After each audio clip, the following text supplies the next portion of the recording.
Well, here we are.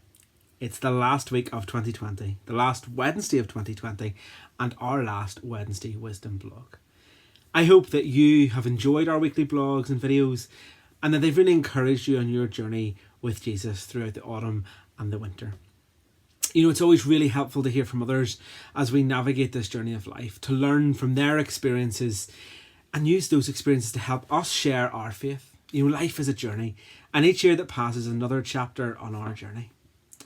You know, last week I went on a very different journey. One that should really have been very straightforward, should have taken me no more than 45 minutes. But instead I ended up on a rather unexpected journey that ended up taking over an hour and resulted in a few scary encounters. You see, last Tuesday evening as I set off to deliver Christmas presents to my friends for their kids, a journey that, let's be honest, I've done many times before, one that in reality really shouldn't have taken that long and that was pretty straightforward. I sat and I worked out who all I had to drop off gifts to and what the best order was for doing that so I wasn't doubling back on myself.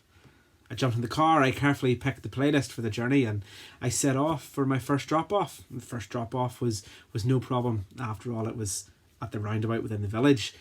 But then came drop-off number 2. Again, a trip that I've done many times, but one that I still need a little bit of help making the right turns for. So I punched the address in the sat-nav and off I went. I knew where I was going, the sat-nav was directing me, but I was fairly confident that I knew where I was going, I knew the right way. You know, a few minutes into my journey, the sat-nav told me to take a turn that I don't ever remember taking before. So I ignored it and I drove on. A few minutes later, it was still trying to get me to turn off the main road. The voice in my head was saying to me, that's not right, keep going on the straight road and you turn at the end of it. However, the voice of the sat-nav kept telling me to turn. After a few minutes, I made the big mistake. I gave in and I turned off the main road. Now, don't ask me where I ended up. Don't ask me how I got there, and please don't ever ask me to do it again.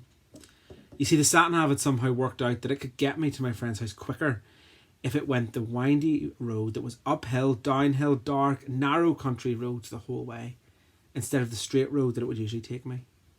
No joke, about 40 minutes in, I realised that I should have listened to my inner voice. My nails were firmly embedded into the steering wheel. The hot air was now turned to the coldest setting, and my heart was doing backflips. I didn't have a clue where I was. The sat-nav did, but all I could see was the time until I reached my destination getting longer and the roads getting windier and narrower. Eventually, as I arrived at my friend's house, I breathed a sigh of relief and I thanked God that I had made it. Yes, I was very late, but I had got to my destination. And let's not be too dramatic, but I was alive. He knew exactly where I'd gone. He knew what way I had driven. He found the whole thing very amusing. As I headed on to my next destination, I was slightly less confident where I was going. But even still, this time, the sat-nav was used as a co-pilot. I wasn't 100% at every turn, but it was there to help me if I needed it. And that journey went slightly smoother. But that night, as I headed home, it got me thinking about this year. Every year, I like to take some time out on New Year's Eve to think about everything that has gone on and pray about the year to come. You see, each year is a new chapter and a new journey in our lives. 2020 has been a roller coaster journey for all of us. It's been just like my journey last Tuesday, full of twists and turns, difficulty, uphill battles, downward free falls. It hasn't really gone at all how we planned it. But one thing that I have been feeling God saying to me over the past few weeks is that he has used the journey of the past year to teach us and train us. We don't know what for, but we do know that God will use these experiences for his good. As we head towards the end of our 2020 journey, I would love to encourage you to take some time out to do one of 3 things, or maybe all 3 of them. After all, what else is there to do at the moment? Number 1, take some time to write down some of the negative things, the hurts or the worries from the past year.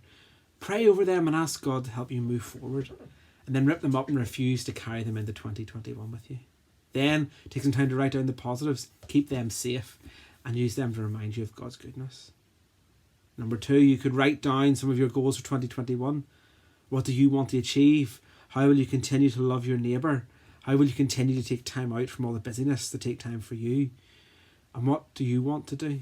And what is God saying to you as you begin a new 365-day journey? And thirdly, write a letter to yourself to be opened in 10 years' time. Write down some of your experiences from this year. Note down some of those crazy things that have happened, things that you are thankful for and things that you don't want to forget. Set yourself some goals for the next 10 years, then seal it up, put the date on it that it's to be opened, and store it in a safe place. In a few short days, guys, we are going to wave goodbye to the long and windy road that has been 2020. So all of its trials, its worries and its stresses. But we will forever remember the impact it's had on all of us and all of those in our world. But the one thing we should always remember are these words from Jeremiah 29:11. I say this because I know what I am planning for you, says the Lord. I have good plans for you, plans not to hurt you. I will give you hope and I will give you a good future. As we set foot into 2021, let's make sure that we keep God at the centre. Let's not forget all that has gone on this year, but let's use it to help us keep reaching higher towards the prize. Help us all to remember that God has plans for us and he will prosper us. We just need to stay close to him. Guys, have a great last few days of 2020. Have a fantastic new year, and I will see you in January.